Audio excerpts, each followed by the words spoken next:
Olá, seja bem-vindo a mais um vídeo do Cata essa dica misericórdia. Que prazer ter você aqui na minha cozinha. Porque hoje vamos falar sobre um assunto que nada tem a ver com a cozinha, mas me pediram para contar um pouco da minha história relacionada ao inglês, já que eu tô morando aqui no Canadá, meu Deus, que já que eu moro aqui na Suécia, faço mestrado aqui na Suécia. E apesar de ser sueco a primeira língua, muitas pessoas falam inglês e o meu curso é em inglês, então por que não contar um pouco, compartilhar um pouco da minha história com o inglês? Então essa história começou quando eu tinha 8 anos, respectivamente em 2005, quando meus pais resolveram me colocar num curso de inglês, que nem existe mais, lá em Salvador, que se chamava The Kids Club. E aí eu fiquei nesse curso com mais uma amiga de infância, e depois do curso a gente ia pro jazz, ia dançar. E aí fiquei uns 2 anos nesse bendito curso, só que ele era meio fraquinho. E aí depois, em 2008, eu fui... Cadê? 2008... 6 horas e meia depois. 9, 10, 11. Quando eu tinha 11 anos, meus pais me colocaram na Quibel, que é uma escola de inglês em Salvador também, e que era considerada uma escolazinha assim topzera. E aí lá eu fiquei por uns 8 longos anos estudando inglês, tirei certificado. Eu tinha oportunidade também de estudar no colégio, mas era, por exemplo, 2 aulas por semana no máximo. Mas nunca, confesso que nunca fui essa pessoa de ficar assistindo série em inglês. Geralmente série era dublado, né? Porque pra quê? Eu vou ficar queimando meus neurônios tentando, como é que fala? Tentando entender o que a pessoa tá falando, se eu posso só botar dublado. Sério, era dublado. Não, se tinha esses aplicativos na minha época, eu não usava Duolingo, não usava HelloTalk, não usava Cambly, era assim. Estudava basicamente inglês da porta da escola para dentro, e aí depois saía, e toda quarta-feira, segunda e quarta, que eram as aulas de inglês, geralmente, e depois das aulas eu ia com meu pai comer o quê? Pão de queijo e tomar um cappuccino. Parece até que eu sou de Belo Horizonte, mas não, isso sou napolitana de Salvador. Mas era uma diversão pra mim, acho que não sei se... Porque eu gostava de fazer amigos, então eu ficava com contato com as crianças, as pessoas, tinha essas conexões, interações, e aí depois ia comer. Quem não ama, né? Inglês, e depois você sabe que você vai ter uma recompensa dessa. Então foi assim por 8 longos anos, foi tudo muito divertido, muito lindo, e no final recebi o quê? Um certificado de intermediário para avançado, de que estava formada. E aí que os olhos brilham, né? A fama de ter um certificado em inglês sobre a cabeça, e até então era isso. Quando eu terminei o meu 3º ano no colégio que eu estudava em Salvador, eu resolvi fazer em 2018 um intercâmbio para o Canadá. E aí foi a minha primeira experiência internacional. E aí eu tinha todo esse background, né, esse arcabouço de inglês durante todos esses anos não praticados, porém tinha um certificado de intermediário. E lá vou eu para o Canadá. Cheguei lá, gente, eu não conseguia falar praticamente um ai. Tipo assim, era intermediário no papel, mas na vida real era básico do básico. E aí, eis que percebi um pouco muito da importância que teria sido se eu tivesse valorizado mais o que? Assistir séries, conversar com gringos, não ter vergonha de falar, praticar mais vocabulário, participar de rodas de conversação. Mas aí é isso, foi perrengue atrás de perrengue, neurônio atrás de neurônio, e aí estamos aí. Fui evoluindo aos poucos, não entrei obviamente no intermediário, entrei na minha escola no Canadá, entrei um pouco abaixo e fiquei possessa por causa disso. Mas talvez se eu tivesse pensado nisso antes, tivesse internalizado isso antes, eu provavelmente teria chegado no nível mais topzera. Mas acontece, faz parte da vida. E aí fui estudando, coloquei como meta, olha, eu vou chegar em tal nível, porque eu precisava chegar em tal nível se eu quisesse estudar no Canadá. Depois que eu melhorasse o nível de inglês. E aí estudei, deixei de sair. Deixei de fazer confraternização, algumas confraternizações, de ir pra festa pra focar no inglês, deixei. E aí fui melhorando, fui subindo de nível, fiquei no Canadá durante 6 meses e a partir daí atingi um nível que eu precisava para poder entrar no college ou numa universidade no Canadá, e aí eu voltei pro Brasil. Quando eu voltei pro Brasil, ainda tinha essa cabeça, toda essa perspectiva para ir pro Canadá de novo para poder estudar, já que tinha agora um nível mais topzera. E aí eis que meus planos mudaram um pouco e aí eu resolvi que não queria fazer mais não queria mais estudar no Canadá. Eu queria estudar em outro lugar, porque no Canadá era o quê? Um college, eu queria algo mais, não que não seja avançado, mas pra mim fazer um college não compensava. Pra mim era o mesmo nível de fazer uma graduação no Brasil.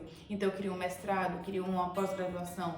E aí, para isso, o meu nível de inglês do Canadá, o meu certificado do Canadá não bate com o certificado dos outros lugares. Então vai eu ter que tirar o TOEFL, o IELTS, uma prova de proficiência que seja aceita de forma mais global. Então foi aí que eu resolvi ir para a Irlanda, já que minha amiga maravilhosa Ana Luísa estava fazendo um intercâmbio lá. E aí eu já pensei com o tio que o Teco, vou aproveitar essa oportunidade para viajar, para visitar. E aí já tiro o meu IELTS lá. E coincidiu que na minha cidade não tinha turmas formadas para exame de proficiência. Então, de fato, não pude estudar em turmas em escolas de inglês na minha cidade. E tive que fazer um preparatório lá de 3 semanas super rápido. Então eu tive que, nesse meio tempo que eu tava em Salvador me preparando para ir, uns 2 meses, eu fiquei estudando basicamente por YouTube, por aplicativo, pela internet, literalmente. E, por incrível que pareça, eu percebi uma grande melhora no meu inglês, principalmente no listening e nos vocabulários. Não consegui praticar muita conversação porque ainda é muito receiosa de usar esses aplicativos todos, mas já estava um pouco mais avançada porque eu fui para o Canadá e passei 6 meses, pude conversar e praticar um pouco mais.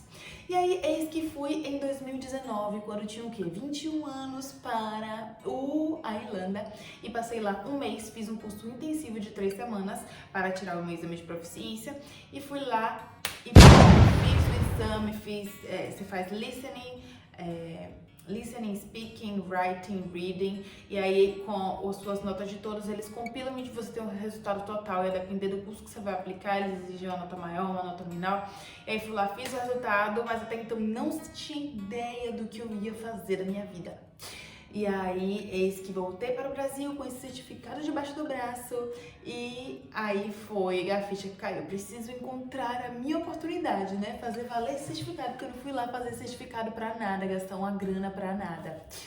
E aí, eis que minha mãe viu a propaganda do que as aplicações estavam abertas para fazer a universidade, mestrado aqui na Suécia. Ela falou, por que não, minha filha, não é mesmo? E aí eu falei, por que Suécia, minha mãe, pelo amor de Deus? Tipo, ninguém fala da Suécia, não sei nada da Suécia, por que lá? Aí a cabeça ficou meio dividida, Suécia, Canadá, tipo, Europa, Canadá. E aí, eis que depois de uma semana eu resolvi refletir, olha, tô com esse IELTS aqui, por que não, né, aplicar? E aí, foi aí que apliquei e estou aqui atualmente melhorando o inglês a cada dia mais. E uma coisa que eu aprendi, nós nunca estaremos 100% preparados. Nós nunca estaremos 100% preparados em relação ao novo idioma, em relação ao nosso estado profissional, às habilidades profissionais, a enfrentar novos desafios. Mas o importante não é você apenas não se sentir a questão não é esperar se sentir preparado, é você tomar a coragem de ir, de fazer, de aprender, mesmo sabendo que você vai enfrentar desafios. Porque quando eu cheguei aqui, apesar de um IELTS debaixo do braço, apesar de um certificado dizendo que eu sou avançada, que eu tenho capacidade de fazer um mestrado, quando eu cheguei eu senti muita dificuldade.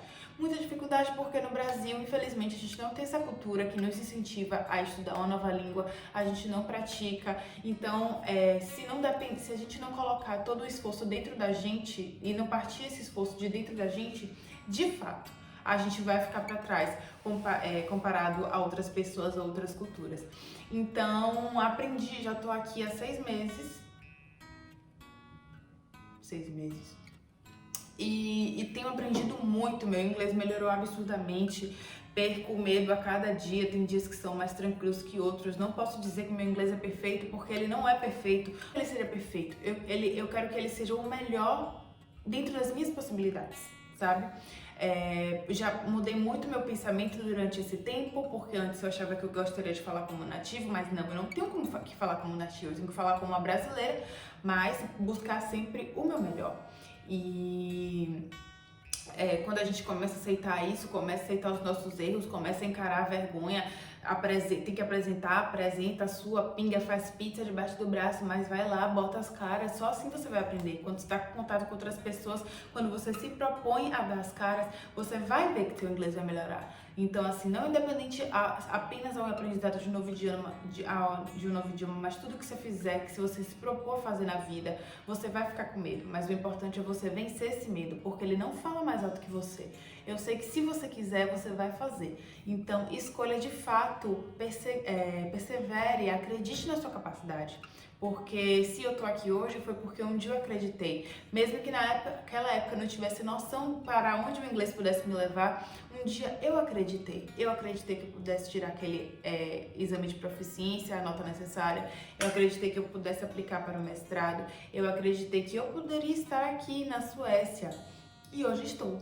Então, essa foi um pouco da minha caminhada com o inglês. Ainda tenho uma longa caminhada para percorrer, com certeza, mas fico feliz da minha evolução e fique feliz também com as suas pequenas evoluções, porque a cada dia que a gente pratica, que a gente se esforça, que a gente toma uma decisão, que a gente vira uma chave, que a gente começa a ver melhoras e é de pouquinho em pouquinho que a gente constrói um castelo, não é mesmo? Então, espero que você tenha gostado dessa minha pequena e rápida história, a aventura com o inglês. Então, muito obrigada por estar aqui.